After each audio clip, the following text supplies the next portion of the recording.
ಸಿದ್ದರಾಮಯ್ಯಗೆ ಸತೀಶ್ ರಾಜಕೀಯ ಉತ್ತರಾಧಿಕಾರಿ ಸಿಎಂ ಪುತ್ರ ಯತೀಂದ್ರ ಹೇಳಿಕೆಯಿಂದ ಸಂಚಲನ. ಕಾಂಗ್ರೆಸ್ಗೆ ಅಹಿಂದ ನಾಯಕತ್ವ ಅನಿವಾರ್ಯ ಎಂದ ಜಾರಕಿಹೊಳಿ.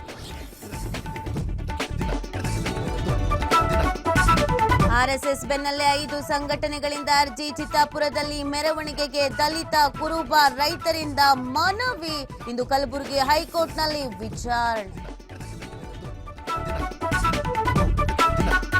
ನೇತ್ರಾವತಿ ತೀರದಲ್ಲಿ 100 ಶವ ಹೂತಿಟ್ಟ ಆರೋಪ ಕೇಸ್. ಪ್ರಕರಣದ ತನಿಖೆ ವಾರದಲ್ಲಿ ಬಹುತೇಕ ಅಂತ್ಯ. ಚಾರ್ಜ್ ಶೀಟ್ ಸಲ್ಲಿಸಲು ಸರ್ಕಾರದ ಸೂಚನೆ.